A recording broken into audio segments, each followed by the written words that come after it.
কবরটি ভাঙতে গেলেই নাকি বিকল হয়ে যায় ড্রেজার, এমনকি অসুস্থ হয়ে মারা যান চালক। এমন নানা জনশ্রুতি রয়েছে এই কবরটি নিয়ে। তবে সত্যি কি কবরটি ঘিরে রয়েছে কোনো অলৌকিকতা, নাকি সবই স্রেফ গুজব? নীলফামারীর কিশোরগঞ্জের তিস্তা সেচ খালের মাঝে সিট রাজীব সরকার পাড়া এলাকায় কবরটির অবস্থান। স্থানীয়রা জানান, দেবার উদ্দিন ওরফে দেবা হাজি নামে এক ধর্মভীরু ও ধনাঢ্য ব্যক্তির কবর এটি। কথিত আছে, তিনি পায়ে হেঁটে সৌদি আরবে গিয়ে পবিত্র হজ পালন করেছিলেন।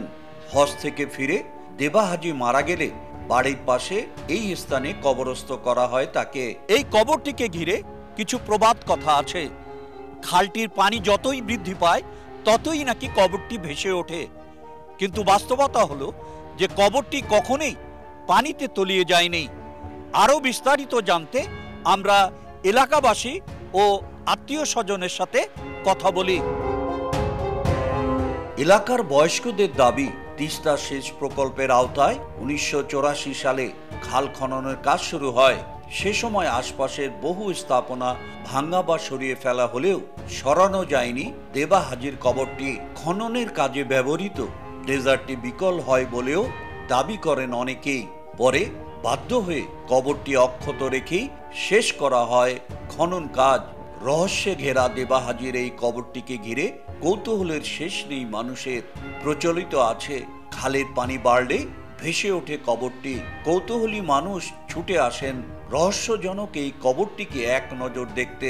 যার কবরকে ঘিরে এত রহস্য, এত আলোচনা, সেই দেবাহাজি সম্পর্কে তেমন কোনো তথ্য জানা যায়নি এলাকা ঘুরে। সে হাঁটি হজ করছে, এই ডোজার এক ভাঙতে পারেনি, এই কবরটা ভাঙতে পারেনি। জয়বারে ভাঙে এসেছে, তয়বারে ডোজার নষ্ট হয়ে গেছে।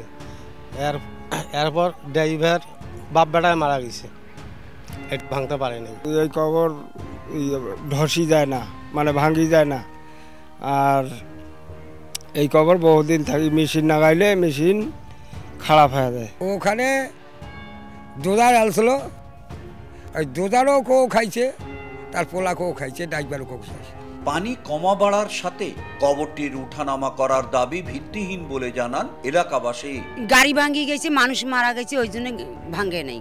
ভাসি উঠেও না, তলায়ও না, কিন্তু ওই অবস্থায় আছে, নড়ানড়ি হয় না। মানুষ কয়, আমি তো দেখি নেই, মানুষ কয় বলে ভাসে। এলাকাবাসীর কথা মতে খালটি যখন খনন করা হয় তখন এই কবরের কাছে ড্রেজারটি আসলে সেটি নষ্ট হয়ে যায়। পরবর্তীতে এই কবরটিকে আর ভাঙা হয় নাই। পরে এলাকাবাসী এবং তার আত্মীয় স্বজন মিলে এটিকে পাকা করে।